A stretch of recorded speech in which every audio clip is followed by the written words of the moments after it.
101.3 MyFM in the morning. Good morning, everybody. 8:41. We go to our guest here. We're live on Facebook and on MyFM 101.3. It's Fitch Proctor. Hey, buddy, how are you? Good, Ray. Good to see you, my friend. Good to see you, too. It's been quite some time. It has. I was laughing that this is probably the third conversation we've ever had where there's not a beer in our hands. So this is a big thing for us. Look how we've grown. Look how we've grown. Right. We should preface that with Fitch is in the band that I'm in, Pub Kings, with Bill and Justin. So that's been a lot of fun. And we've only gotten together maybe half a dozen times over the last 6 months, maybe. Right. We were lucky enough to get out there in August to do a wedding, a very socially distanced and safe wedding. But we really what do you call it? The Uptown Pub. Was that the last show we did? Yeah, that was March. So wow. It's almost a year. We closed down the Uptown Pub. We were the last band to play there. After that, they decided we're selling. We can't top that. we left the property value so low. It was tragic. That's right. So that was almost a year ago that we've actually played in a bar or a club. And again, we were able to do Medway. We did the Medway in the park last year, right? True. Yeah, we did some of those socially distanced. Yeah. And then we were able to do that wedding. But yeah, and we're looking forward to a few dates here and there this summer. But that's about it right now. Yeah. How are you feeling? Good. That's why I have all this time to ride bikes now. So yeah, we're here to talk about New England Mountain Bike Association. You got it. We can call it NEMBA. We can call it NEMBA for short. So NEMBA. All right. Now there's a lot of different. Jen says hi. Hi, Jen. Hi, Jen. And let's see, what does Scott have to say? Yeah, he is a mountain biker. There we go. Scott's a rider too. See, everyone likes to ride bikes. That's what's great about it. So the thing that's wild about bikes right now, Ray, is that because of COVID, there are more people riding bikes than there ever have been, especially out in the woods. Everyone had time at home. They want to get outside, get some energy out, get some exercise, do something with all this money they've got sitting around because they're not commuting or whatnot. Sure. And I say that, recognize that again, unfortunately, so many people have had issues, especially financial ones with this. But for those who haven't, a lot of people have really dedicated it back to the woods and into biking. And it's wild in the bike markets right now because there are people who want to go buy a new mountain bike or buy something that allows them to get outside, and you can't get them. The big manufacturers, Trek and Specialized, they're months behind on their orders. Sure. Milford Bike right downtown in Milford there. Our buddy Jeff, who owns that place, his stock is tiny compared to what it would normally be because a new hot bike lands in the shop, even at premium prices, and it's gone in a heartbeat. So it's pools, hot tubs, and mountain bikes. Yeah, exactly. The biggest ones. Now, do you have to spend a lot of money on a bike? I'd say you don't, but again, talking about the wild market right now, even the used market for bikes, it's through the roof right now, just because it's it's basic supply and demand. Yeah. Generally speaking, no. I mean, when you get into something like mountain biking, it's about like with any other hobby. And I got a cheap guitar hanging on the wall behind me back there. When I started playing guitar, I wanted to get something cheap because I didn't know if it'd last for me. Spent $100 on it. It's a beater. It sounds awful. The same thing's going to happen when you buy a bike. If you go in low, you can go to Walmart and get your Mongoose or Huffy or whatever they're calling it nowadays. And 6 months later, if you're sticking with it, you're going to have broken it. You're going to be too big for it. You're going to realize why you paid $200 for it. Yeah. So like with any other hobby, you buy once, you cry once if you're sincere about it. But there's nothing wrong with you borrowing your buddy's bike first and get out there. Can a great rider ride a cheap bike? Hilariously so. There's some great videos on YouTube of people breaking bikes. Yeah, I dare say on purpose by going off of a big jump when you bought it at Walmart there and just trashing it up. So, were you able to bike during the winter during the snow months? Yeah. Good segue. You should work in radio. So with biking right now, during the winter months, we do something called fat biking.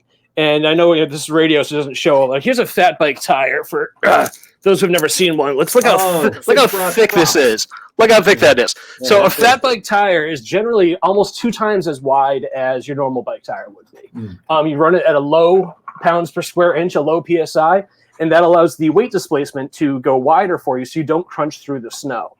So during a big storm or whatnot, the New England Mountain Bike Association puts a lot of stuff into grooming the trail. So we go out there.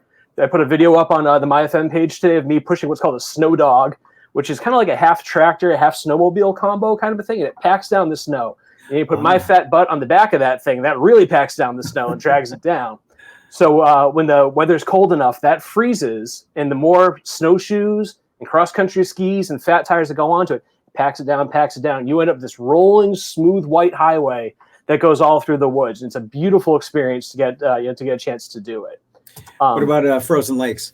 Oh yeah, frozen lakes. Yeah, oh yeah, got to be safe. Make sure it's really frozen. But I'll say this: the first time I ever rode my bike down a frozen stream in the middle of the woods, it was probably like a quarter mile, just following through. It was unreal. I've got studs on my tires, so I'm not sliding anywhere, and it's a wicked cool experience, and it's something that's kind of unique to the northern half of North America, right? Because we get this every year.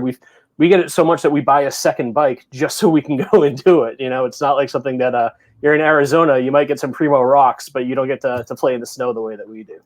Yeah, Blackstone Valley Mountain Bike Association, is that an offshoot of New England Mountain Bike Association? Yeah, exactly. New England Mountain Bike Association, it's I think probably 20 plus, 30 plus chapters at this point across New England.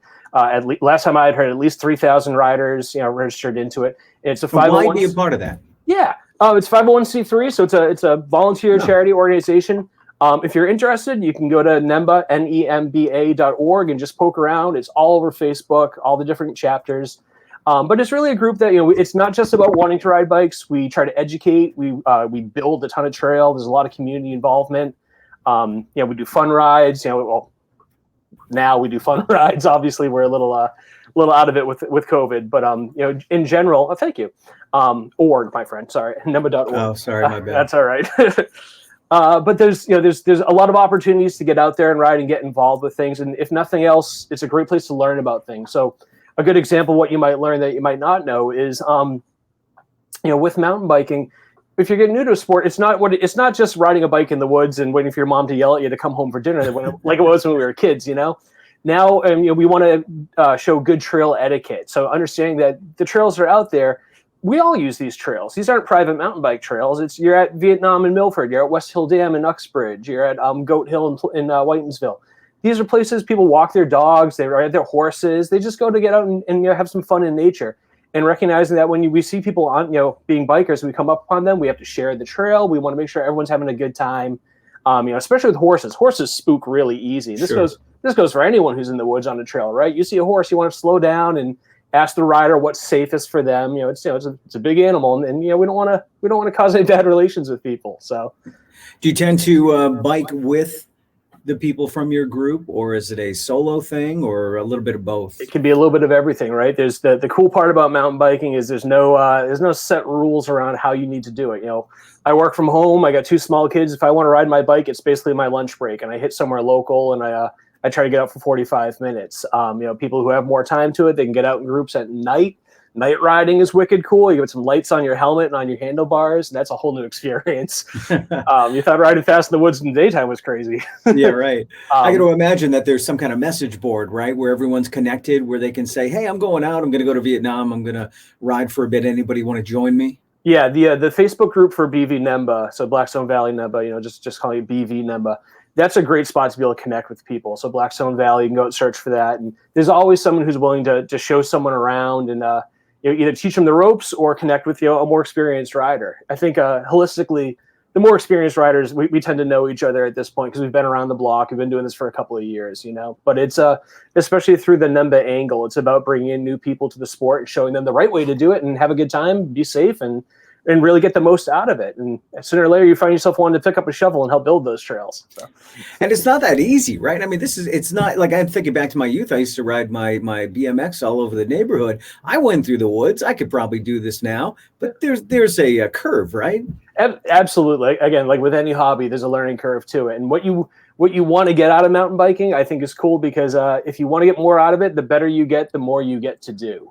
When I started riding, I was just nervous about not falling off the trail. Didn't want to hurt my hands because I played the drums and whatnot. And as you get better, I didn't actually get any better than that. Let's clarify that. But for those that did get better than that, you see someone doing a cool jump off a rock or something like that, or riding out these gorgeous locations. If you don't have the fitness level to go bike 10 miles into the woods to see something amazing, well, you only got to see what was close to the parking lot.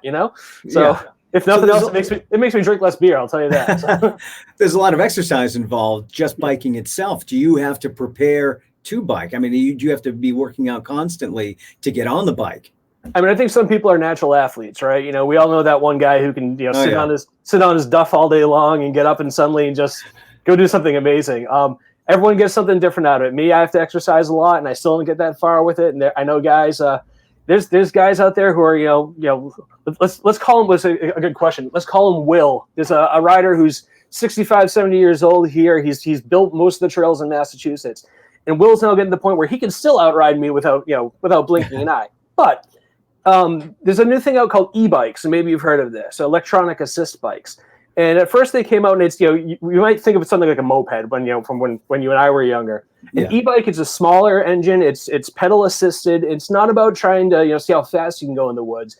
An e-bike is really the general thought of it is it just helps you be able to keep going. I look at someone like Will, and if he wants to go and get an e-bike so that he can continue to ride at his age and get the most out of it, of course I want him to have that opportunity. And just recognizing what something like that is for, because fitness is fitness, but sooner or later something's going to slow you down in life, and I think the concept of an e-bike even for my parents to casually go riding down the rail trails in Milford off of Charles Street there, that would be great for them because they can get out, get a little bit more exercise, have some more fun. So there's always new and developing technology in the bike world. Yeah, you're still riding the bike. It's just little assistance to get you over the hump, so to speak. Exactly. Yeah. And it's like I said, it's not about it's not a dirt bike. It's not about tearing up the trail. It's about, do you still get the chance to go out and pedal up a hill? So there you go. Are you keeping up with your drumming too?